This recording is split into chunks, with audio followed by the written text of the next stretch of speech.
मित्रांनो, तुमचं साहिल मुल्ला ब्लॉगच्या यूट्यूब चॅनलवरती पुन्हा एकदा स्वागत आहे. मित्रांनो, आपल्या सगळ्यांना एक आतुरता आहे की आता आपल्या सगळ्यांचा लाडका द्वादशी हिंद केसरी बक्कासूर हा आता आपल्याला कोणत्या मैदानामध्ये पळताना दिसेल. मित्रांनो, भव्यदिव्य असे मैदान होत आहेत. एक मैदान होतंय श्री यमाई प्रसन्न, ज्योतिर्लिंग प्रसन्न, श्री गणेश प्रसन्न, श्री ज्योतिर्लिंग यात्रेनिमित्त भव्यदिव्य असं बैलगाडा शर्यत मैदान होतंय.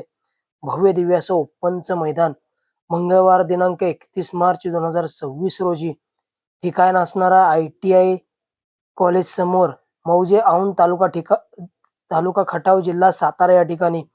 आणि या मैदानामध्ये प्रथम क्रमांकासाठी बक्षीस आहे 1,00,000 रुपये, द्वितीय 71,000 रुपये, तृतीय क्रमांक 51,000 रुपये, चतुर्थ क्रमांक 31,000 रुपये, पंचम क्रमांक 21,000 रुपये, सहाव्या क्रमांकासाठी 11,000 रुपये आणि सातव्या क्रमांकासाठी 7,000 रुपये.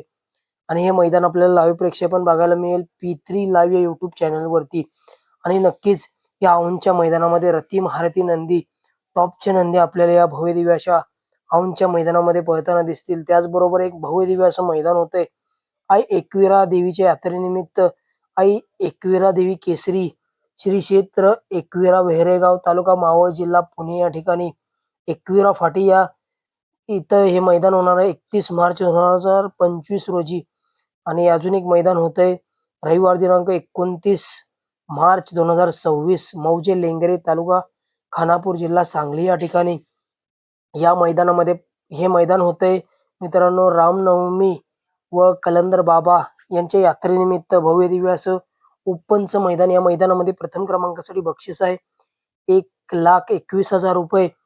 श्री विनायक शेठ देशमुख सरकार गोल्ड उद्योजक मुंबई दुबई यांच्यातर्फे आहे. द्वितीय क्रमांक 1,00,000 माननीय युवराज शेठ शिंदे, त्यानंतर 81,000, चतुर्थ 61,000, पंचम 51,000, सहावा क्रमांक 31,000 आणि सातव्या क्रमांकासाठी 21,000. आणि या तिन्हींपैकी कोणत्या मैदानामध्ये आपल्या सगळ्यांचा लाडका द्वादशी हिंद केसरी बक्कासूर आपल्याला पळताना दिसेल. तर मित्रांनो, औंध येथे जे भव्यदिव्य असं ज्योतिर्लिंग देवाच्या यात्रेनिमित्त भव्यदिव्य असं ओपनचं मैदान होते, त्या मैदानामध्ये आपल्या सगळ्यांचा लाडका द्वादशम हिंद केसरी बक्कासूर हा पळताना दिसू शकतो. किंवा लेंगरे येथे जे भव्यदिव्य असं ओपनचं मैदान होते, या दोन्हींपैकी कोणत्या तरी एका मैदानामध्ये आपल्या सगळ्यांचा लाडका द्वादशम हिंद केसरी बक्कासूर हा आपल्याला 100% पळताना दिसणार आहे. आपण बघितलं असेल कासेगावचं 5 लाखाचं मैदान संपन्न झालं.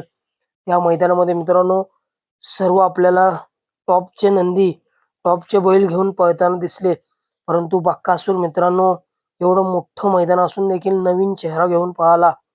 आणि नक्कीच त्या टॉपच्या मैदानामध्ये बक्कासूर आणि मित्रांनो भारत पळाला. बक्कासूर आणि भारत सुंदररित्या मित्रांनो गाडी गटपास झाली. परंतु बक्कासूरची मित्रांनो सेमीला हार झाली. नक्कीच बक्कासूर येणाऱ्या या दोन्हीपैकी एका मैदानामध्ये कमबॅक करताना दिसेल.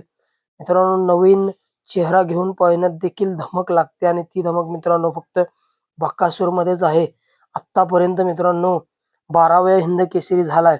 नक्कीच नवीन टॉपचे चेहरे घेऊनच पळालाय बक्कासूर. आणि जेव्हा जेव्हा मित्रांनो बक्कासूर सोबत एखादा नंदी पळत असतो, तेव्हा मित्रांनो त्या नंदीचं नाव होतं म्हणजे होतच की बक्कासूर सोबत पळालाय हा नंदी. हा एका टॉपच्या मैदानात पळालाय बक्कासूर सोबत. आणि भारत देखील मित्रांनो काल टॉप 26 तारखेला मित्रांनो जे भव्यदिव्य असं मैदान झालं, त्या मैदानामध्ये बक्कासूर आणि भारत एक नवीन चेहरा मित्रांनो भारत बक्कासूर घेऊन पळाला. आणि बक्कासूरची मित्रांनो सीमेला हार झाली. नक्कीच बक्कासूर आपल्याला या दोन्हींपैकी कोणत्या तरी मैदानामध्ये कमबॅक करताना दिसेल.